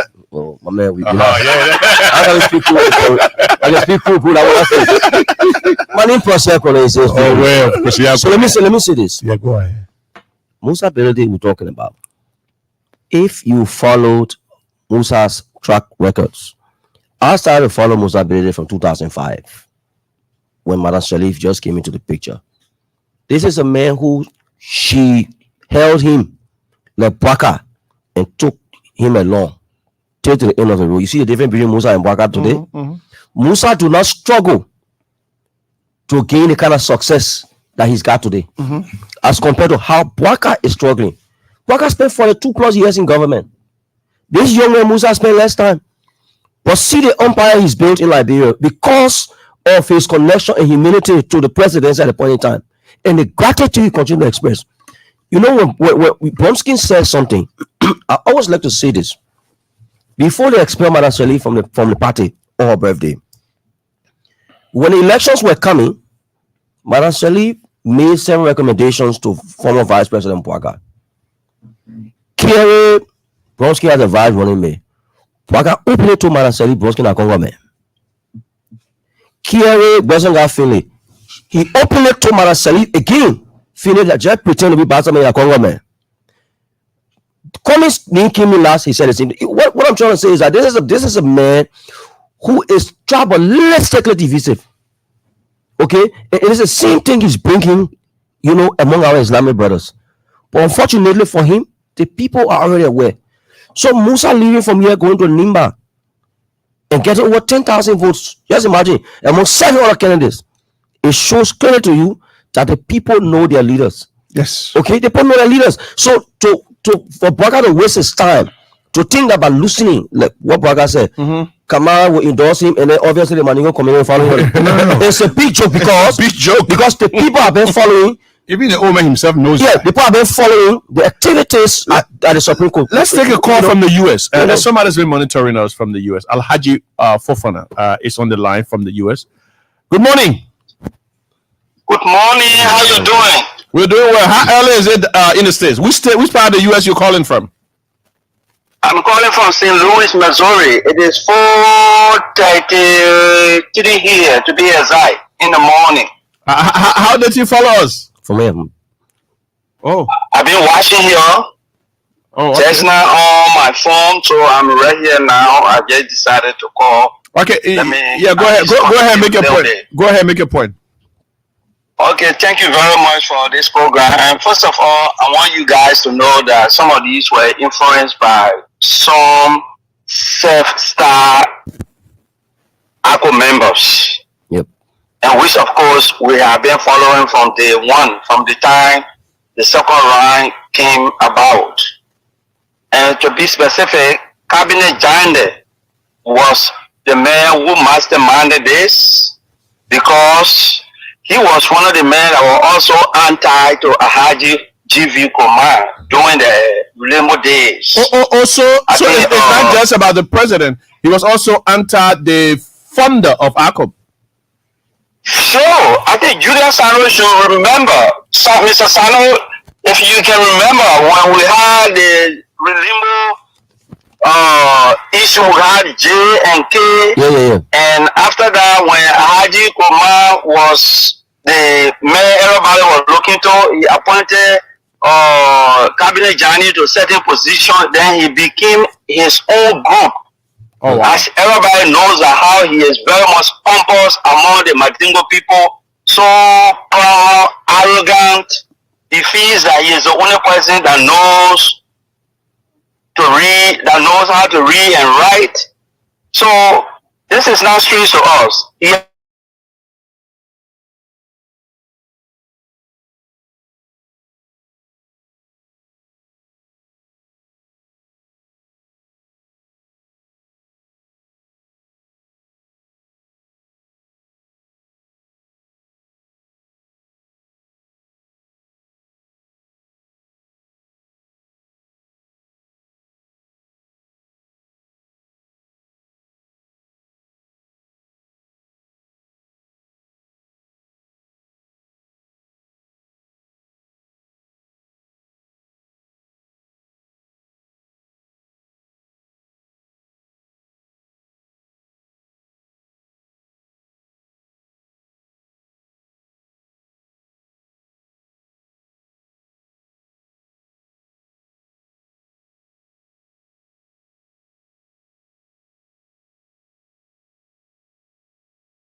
let us go out from house to house, from house to house. We are here making calls all over 24/7 around the clock. By the way, let me ask you, how is it within the Islamic community as far as President Weah in the U.S. As far as support for President Weah and is concerned? President Weah, everybody knows that President Weah is more closer to Islam than Joseph Walker, who have never ever visited any Muslim gathering from the time he was vice president for 12 years, and from the time he spent his 42 years as public servant. According to him, 42 years. He have not done any of those before. But you know, we are every first month, every Friday. Even when he took power earlier, people used to call him Madingo Man because he dressed in a gown all the time, you know, wear gown. Everybody seems supposed to be a Muslim man. Some people were even accusing him of all those things. But we know who is we are. We know where he belongs. He is a grassroots. He grew up from the grassroots, not from Joseph Boakai and other people who does not know how people feel from down there. Joseph Boakai been there for so many years, but you and myself knows the thing that he didn't do when he was 60, 40, he's not going to do it at this time. His own city, his own county. You saw what happened in Foya. But I want you people to know, Wia is going for the second term by the grace of God, and the Muslim community, the Madingo community, those of us that are around will educate our people. Thank you. We'll continue to educate them. So please. Oh wow. Okay, let me. But I just want to emphasize, Joab, Go ahead. President Weah is a Christian. He's an avowed Christian. Correct. He is a member of the Methodist faith. He part of the a Methodist denomination. He also has built a church and has supported a lot of different churches. Yep. But he has a dedicated church where he every Sunday preaches. But he is so tolerant and such a reconciler that he incorporates every sector of the Liberian society. Yep. He affiliates with them. He identifies with them. It doesn't make him a part of them. He is not a member of the Islamic faith. He identifies with the Islamic faith. I just did that, yeah. To add up, Mr. Alhaji Fofana, the Fofanas are my uncle. My uncle said and made reference to me. There are people today, they call themselves founders of ACOP. Yeah. I can say here loud and clear, and nobody can call and challenge that. They have never associated themselves with ACOP. I repeat. When ACOP was being formed in 1995, they formed Reformation Alliance Party to combat ACOP's political activities, headed by Dr. H. Palmer Famole. You hear me? It is today they are coming to influence the decision of ACOP. Where I sit, I'm will talk about Abraham family, another relic of the past. I come in. Where I Relic of the sit, past. listen, Mr. Tomo, I'm all over ears. People come to me. I talk to people. I'm not praising myself. There is no Madingo gathering here I can't go to. I'm not a bourgeois. I'm a commoner. Since I began assisting minister, I remain to where I was living before. I sit among my people at the garages, at the centers. I share with them. We have things in common. So they talk to me. So as a result, we know how to move and we are moving. And our messages are resonating with our people. We are telling them, if you believe in us, we have never lied to you before. When the tension was high in Nimba, they said we should not retain our land. The role we play, they know I was a founding chairman of the organization, the Nimba citizens who are Madingo, who stood the test of time. I spoke to Madam Ellen Johnson Salif on the 7th of June, May 2010. If you check the records, we told her our people land have been occupied. Like those occupiers are the one today coming to tell us, coming to tell us we should vote for them. They have never been our friend before. Yep. And they're not our friend neither. We will speak to our people, and we are going to Nimba next week to talk to our people who are there. That once you believe in us, follow us, we will not mislead you. Let's talk to Jala Griffith, the Deputy Director here at the Liberian Broadcasting System. Jala, good morning. Morning, Boga, and good morning to the team in studio. Morning, Jala. You know, you've been stressing the issue of age and the time woman Joseph Boakai has spent in government.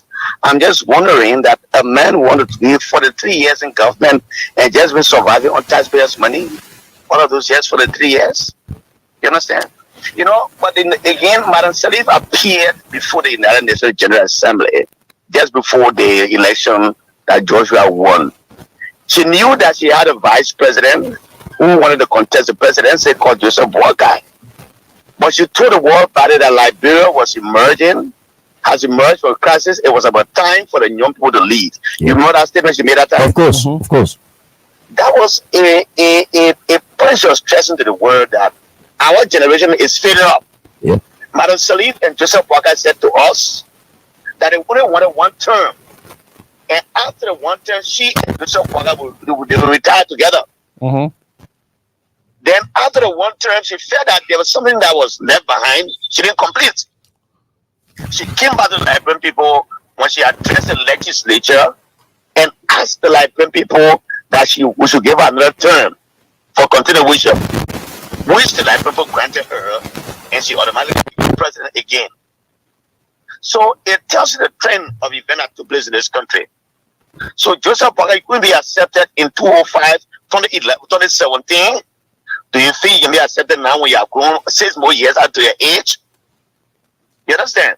But disappointingly, maybe people may see this as something that is despicable from a side. But I was a little young man growing up during the war. After the 1990 war, we all fled.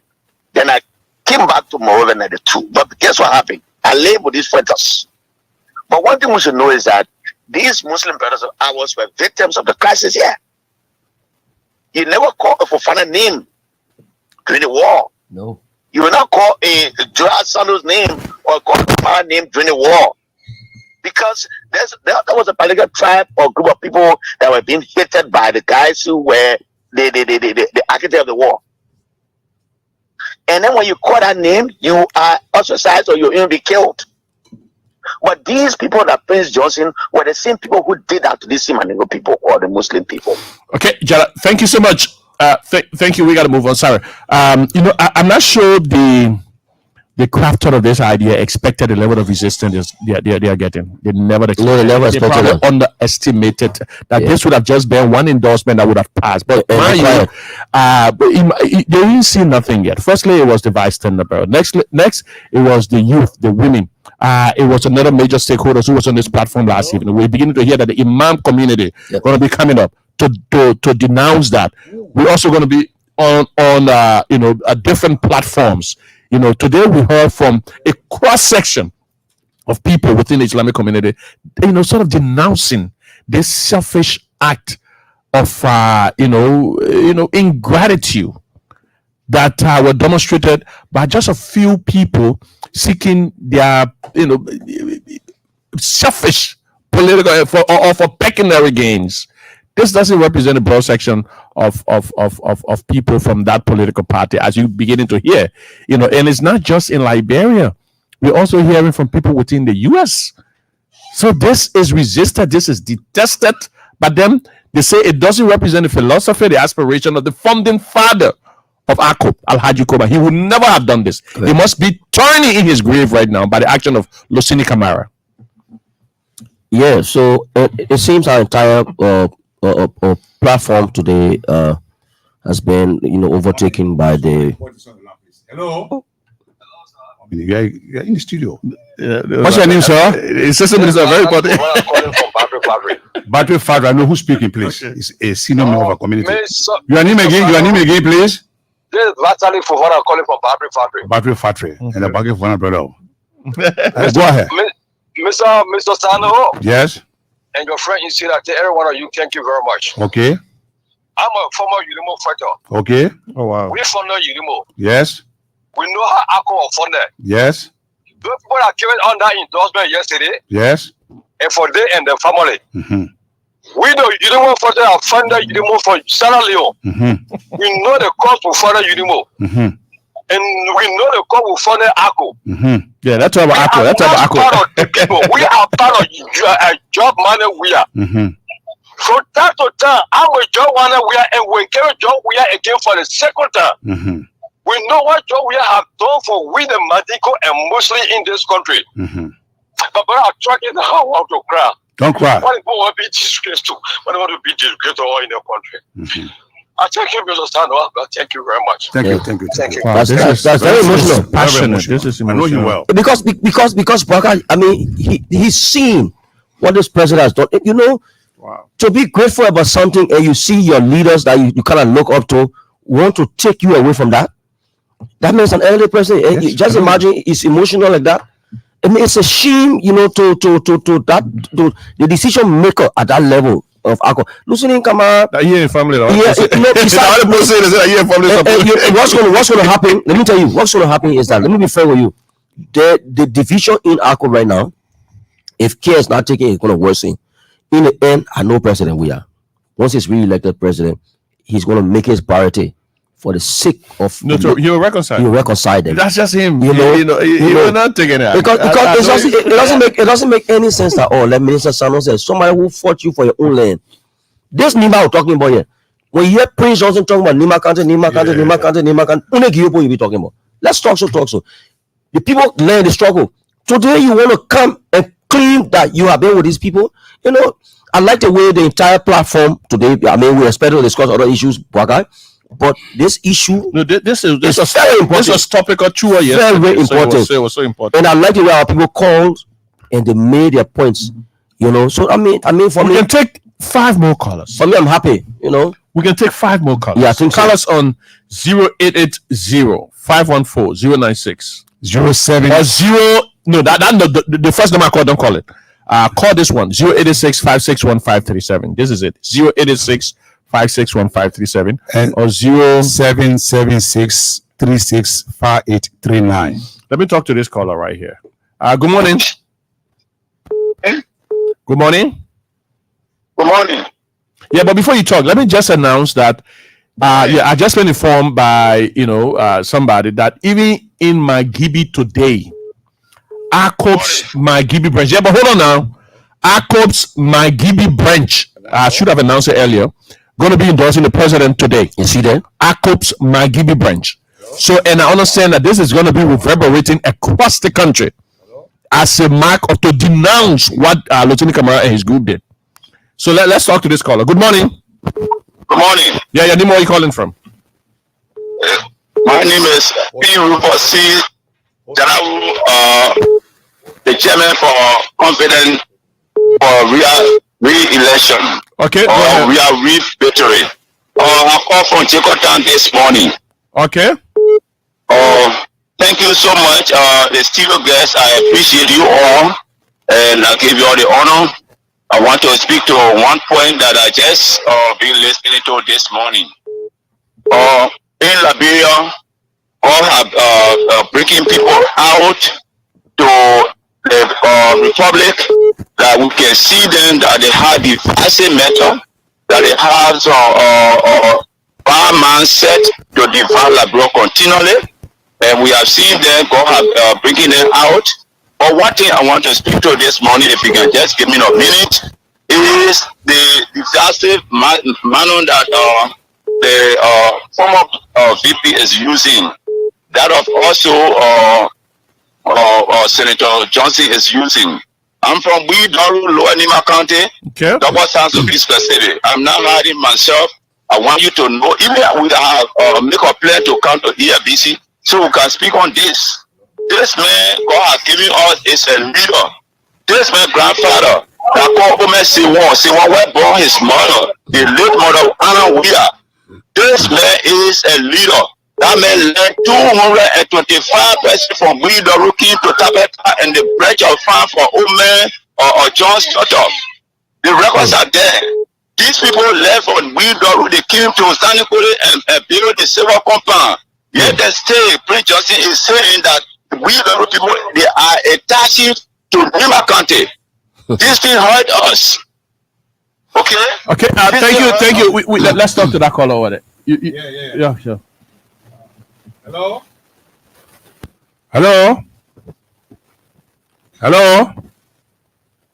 Are you there? Hello? Let's talk to this one here. Hello? Good morning to everyone again in the studio there. What's your name, please? Brother, What's your name? this is Osei Dagote calling from Sando County. Yeah, go ahead, sir. Yeah, good morning to the guests in the studio there. Yeah, go ahead. Good morning. Yeah, good morning. Are you getting me? Yeah, you are clear, very clear. Yeah, okay. I said good morning to the guests in the studio there. Good morning.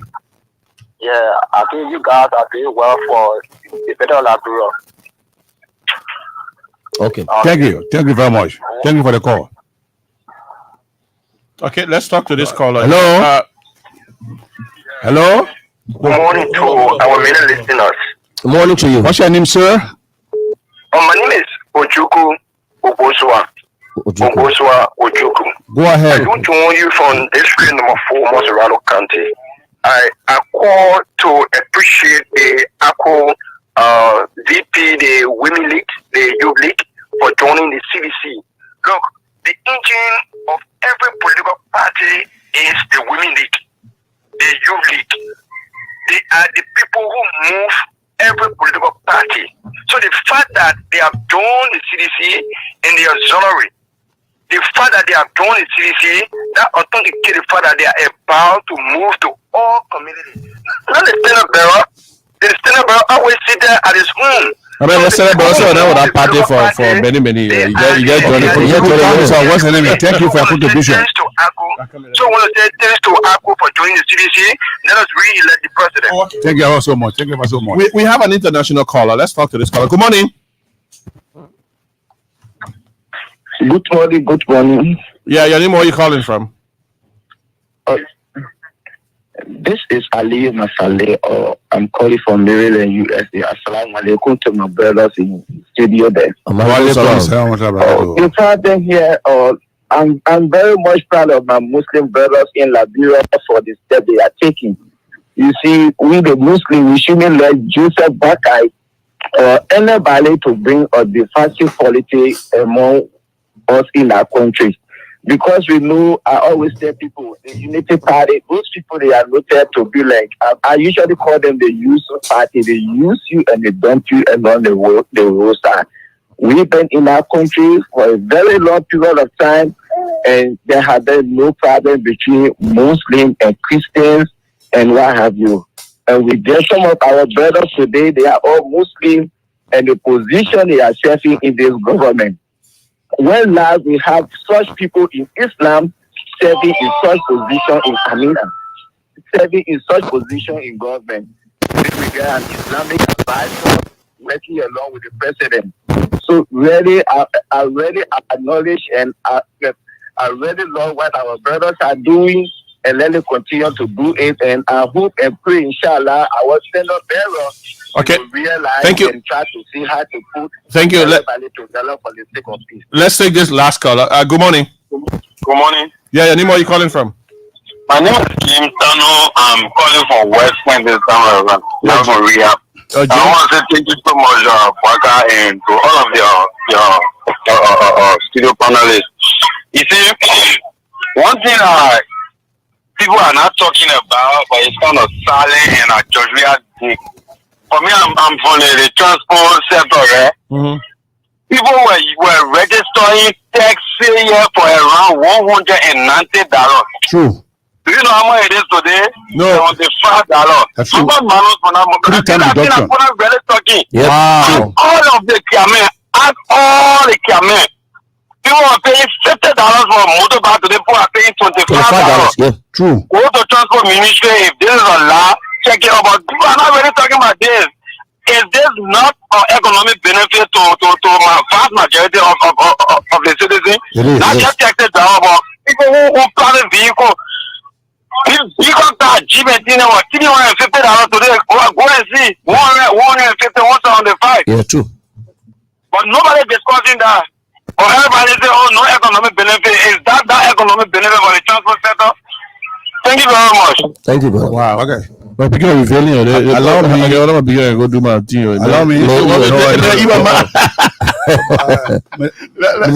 Yeah. Allow me to speak Madingo just for 2 minutes. Yeah, go ahead, please. Okay, sama kan le ni ka se ma badi me ma badi Islam bema. Jura sano le ka. I can know. Mo beslama mo bemo kile mo ma wi afa nyana ba. We take it to mo bro November 14. Ato 3 tanikre. Mo mi vanya I woke. I do te mo I nyine mo e. Kata joy we aka masa ya damla asan ye worole ni. Nya wa juma ke mo I kawolo nya wa brebre ka kawolo ara wa brebre ke mo ye. Say we ka mo ma amonya jiche mo nya kro. Here we ka mo ye anna. So amon voke joy we ma here ya wolilo. I'm on voke Joe we and more here with it. Joe Boaka, me a G at offer, I callon Nicalon, me a G at offer, me a Julie, I Lamoka Mon Fuka Joe we and more here with it. You can see the Ula for Moka Monta Crotaria, True FM now. Well, in never call for your son Lamina. Wow. That is Jurasano, the voice of Jurasano speaking to his people in the local vernacular. But that's all the time we have. This program was relayed by SMA FM 98.6 in Zwedru, Grand Jida County, plus a host of other radio stations across the country. This was quite effective a program. We're going to continue that. We're going to continue to highlight the hypocrisy, the selfishness, of the leaders of ACOP that has been rebuffed by the young people of the All Liberian Coalition Party and folks who were there during the foundation. You heard that brother there who was moved to tears. He said he was close to Alhaji Kurma, the founding father of ACOP. And Alhaji Kurma, according to him, would have never accepted the decision. And while he was speaking, he broke down into tears. So it shows that the likes of Lucini Kamara, who joined ACOP like 3 months to the election, are on the wrong side of history. Well, today there's going to be a massive endorsement, from the coalition of political party, the CPP, headed by Alexander Cummins. If there's any legitimacy, if there's any international clout that a political party can have, that will be coming from the CPP, and that's going to be coming today. The CPP is going to be according their support through their political. And by the way, CPP has a lot of firepower. We're talking about the likes of Musa Ability. We're talking about Wisner. We're talking about Louis Brown. We're talking about Horatio Good. So when you have these people on, you're talking about the likes of Pakai Dumont, my own sister Moraya Yokula. When these people on your side, they're not small firepower. So Munafaha, these people are going to be coming against you. They're going to be coming for you. I have a clip here I could have played where Cummins was jeered, where Cummins was booed by Unity Party people. Cummins went to the Temple of Justice to go and defend himself. Not only was he placed on the prisoner's bench and Joseph Baka testified against him, Joseph Baka supporters also boo Cummins. Yep. We got that clip that we played. And then you had the audacity to mount social media and feel entitled that they should come and endorse you. We'll play that clip tonight. By the way, Liberal patriotism, no morality in Liberal politics. You are only as good as the side you support. Exactly. Who could have imagined that a U.S. sanctioned criminal will be held, or that a notorious warlord will be called a respected religious leader? Statement. So the side you own, that the side will hear you. The high looking like bro. But anyway, that's all the time we have for today's edition of the show. My name is Broka M. Fofana. I've been here since 8 o'clock this morning. I was along with Daniel Lux Thomas. Daniel is Assistant Minister for Information Services at the Ministry of Information, Culture Affairs and Tourism. Today we had a special panelist who is another minister for the Ministry of Information, Jurasano, who is a major stakeholder in the Islamic community. We call him because of what happened on yesterday with the All Liberian Coalition Party. He offered a brilliant perspective, which elicited a number of calls from members of the Islamic community within